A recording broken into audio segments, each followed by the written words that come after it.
Hello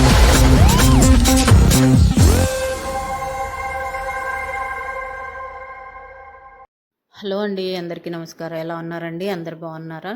అందరు బాగున్నారని అనుకుంటున్నాను అండి. ఈరోజు నేను మీకు ఒక స్వీట్ రెసిపీ ఒకటి చూపిస్తాను అండి. కునాఫా అంటారు దీన్ని. ఇది ఒక టర్కిష్ డెజర్ట్ అనమాట. ఇది ఎలా చేయాలో ఒకసారి మీకు చూపిస్తాను. మనం ముందుగా సేమియా ఉంటుంది కదండి, ఇది రోస్టెడ్ ఉంటుంది, నాన్ రోస్టెడ్ కూడా ఉంటుంది. నేనైతే రోస్టెడ్ తీసుకున్నాను. దీన్ని తీసుకొని మనం దీన్ని బాగా మ్యాష్ చేయాలన్నమాట. ఒక పౌడర్ ఫామ్లోకి వస్తుంది. అంటే మరీ మెత్తగా పౌడర్ లాగా అవుదండి, కొంచెం చిన్న చిన్న సేమియాలు ఉంటాయి దాంట్లో. అది పక్కన పెట్టుకున్న తర్వాత మనం ఒక గిన్నెలో పాలు వేసుకొని ఒక 2.5 స్పూన్లు కార్న్ఫ్లోర్ వేసుకొని అది కరిగిన తర్వాత షుగర్ పౌడర్ వేసుకోవచ్చండి, లేదంటే షుగర్ కూడా వేసుకొని అది బాగా మెల్ట్ అయ్యే వరకు ఉంచి అప్పుడు స్టవ్ మీద పెట్టాలన్నమాట. స్టవ్ మీద పెట్టుకొని ఇవన్నీ చేసుకోకూడదు. మనం రెడీ చేసుకున్న సేమియాల్లో కూడా ఒక స్పూను పంచదార పొడి కూడా వేసుకొని కలిపేసి పక్కన పెట్టుకోవాలి. దీనికి కొంచెం ప్రిపరేషన్స్ ఎక్కువ ఉంటాయండి, అంతే, అంతకన్నా ఏం లేదు. చాలా ఈజీగా కూడా చేసుకోవచ్చు. ఒక హాఫ్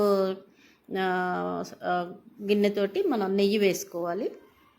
నెయ్యి వేసుకొని మొత్తం అదంతా సేమియాకి పట్టేలాగా మనం పట్టించి పక్కన పెట్టుకోవాలన్నమాట. సో ఇది ఒక క్రీమీ టెక్స్చర్లో వచ్చేస్తుందండి, కార్న్ఫ్లోర్ వేసాం కదా.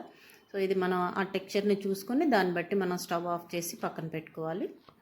ఇంకో గిన్నెలో ఒక 2 స్పూన్లు షుగర్ వేసి వాటర్ పోసి షుగర్ సిరప్ తయారు చేసి పక్కన పెట్టుకోవాలన్నమాట. ఇంతేనండి ప్రిపరేషన్స్. నెక్స్ట్ ప్రొసీజర్లోకి వెళ్ళిపోదాము. ఒక ప్యాన్ ఒకటి తీసుకొని దానికి కొద్దిగా నెయ్యి రాసేసి బ్రష్ చేసి పెట్టుకోవాలన్నమాట. వేసుకొని మనం రెడీ చేసుకున్న సేమియా ఉంది కదా, అది మొత్తం పరుచుకోవాలి. అయితే ఆ ప్యాన్లో నాకు పల్చగా అనిపించి నేను వేరే ప్యాన్లోకి మార్చుకున్నాను అనమాట. దీన్ని గట్టిగా, అంటే మనం ఏదన్నా గిన్నె పెట్టి పైన ఒత్తేసి గట్టిగా ఒక లేయర్ కింద దాన్ని చేసిన తర్వాత మనం తయారు చేసుకున్న క్రీమ్ ఉంది కదా, ఆ క్రీమ్ని మధ్యలో పెట్టాలి. మొత్తం అంతా స్ప్రెడ్ చేసుకోవాలి. స్ప్రెడ్ చేసిన తర్వాత పైన మిగిలిన సేమియా ఉంది కదా, అది కూడా వేసేసుకొని దీన్ని కూడా లైట్గా ప్రెస్ చేసుకుంటూ చేయాలన్నమాట. ఇది కొంచెం ఇట్లాంటి కళాయిలో వేసుకుంటే మనకేంటంటే కొంచెం లావుగా కూడా వస్తుంది, పల్చగా ఉండి ఇరిగిపోకుండా వస్తుంది అన్నమాట. అంతే అండి. దీన్ని ఇలా చేసుకున్న తర్వాత ఇట్లాగా ఒక గిన్నెతోటి కానీ గ్లాస్తో కానీ అలా లైట్గా ప్రెస్ చేస్తే అది టైట్గా అయిపోతుంది అన్నమాట. ఇది మనం ఏం చేయాలంటే స్టవ్ మీద పెట్టి చిన్న మంట మీద దీన్ని ఫ్రై చేయాలి. మనకి పైన తెలిసిపోతుంది అన్నమాట, కలర్ మారుతూ ఉంటుంది. ఇది తర్వాత ఏం చేయాలంటే ఒక ప్లేట్లోకి తిరగేసుకొని, చూసారా చక్కగా రోస్ట్ అయిపోయింది. దీన్ని మళ్ళీ ఇంకో వైపు కూడా మనం కాల్చుకోవాలన్నమాట. అంతే అండి, అయిపోతుంది. ప్రిపరేషన్స్ కొన్ని ఎక్కువ ఉంటాయి అంతే, అంతకన్నా ఏం లేదు. చాలా మంచి డెజర్ట్ అండి. మనం నాన్ వెజ్లో అలా తిన్న తర్వాత ఈ డెజర్ట్ తింటే చాలా, అంటే ఏదో అంటారు కదా, నోటికి మంచిగా ఉంటుంది అని.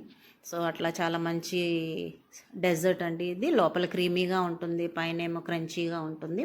తర్వాత ఏం చేయాలంటే జీడిపప్పు, పిస్తా, ఎక్కువ పిస్తా వాడతారు, నేను జీడిపప్పు కూడా వేసాను. అవి కొంచెం లైట్గా మిక్సీలో గ్రైండ్ చేసి వేసుకోవాలన్నమాట.